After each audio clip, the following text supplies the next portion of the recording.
What's going on YouTube? Today we are going to learn how to play Breathe Me by Tyla, and here is a quick little preview of what it's going to sound like.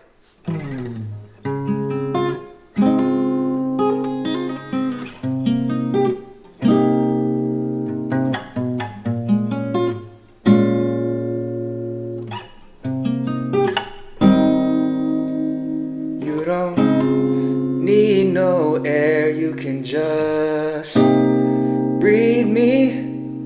Breathe me, one breath ain't enough. Breathe me.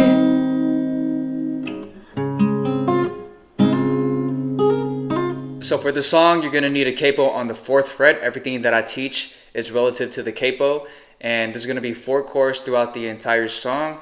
And for one of those chords, we're actually gonna repeat it within the progression, but the 4 chords that you need to know is A major 7, G sharp minor 7, F sharp minor 7, and E major 7. Okay, and here is how you play the chords. All right, y'all. So the first chord is an A major 7. We're gonna put our finger on the 1st fret of the G string, the 2nd fret of the D, and the 2nd fret of the B string, and it's gonna sound like this.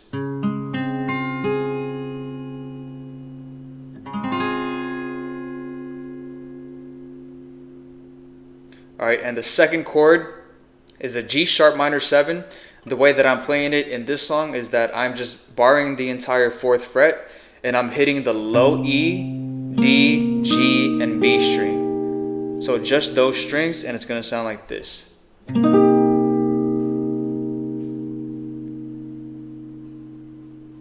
All right, and then the next chord is an F sharp minor 7. So we're gonna do the exact same thing, but just down at the 2nd fret, and it's gonna sound like this.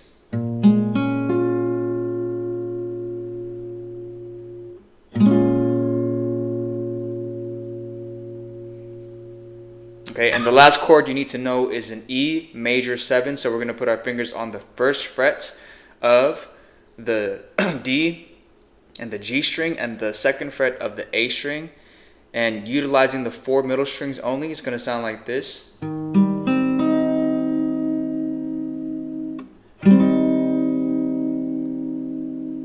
All right, and so when you put it together, the chord progression is A major 7, G sharp minor 7, F sharp minor 7, back to a G sharp minor 7, and then E major 7.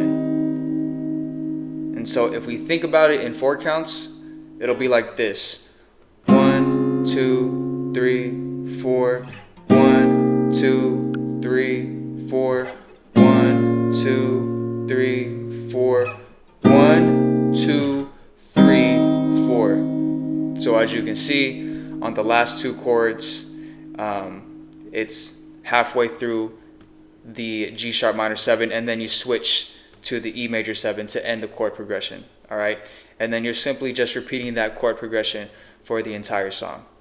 Okay, and just to keep things simple for the plucking pattern or the strumming pattern, you can just do what I just did, pluck the 4 middle strings, or as you saw in my example in the beginning, you can start to do hammer-ons and different embellishments if you want to kind of spice up the chords a little bit. But that is how you play the song.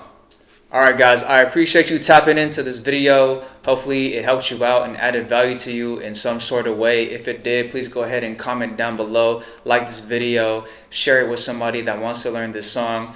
And also, while you're here, please go ahead and consider subscribing if you want more tutorials and videos like this. And right now there's going to be some videos that are going to pop up on the screen. Feel free to check out some of these other ones here, and I will see you guys on the next one.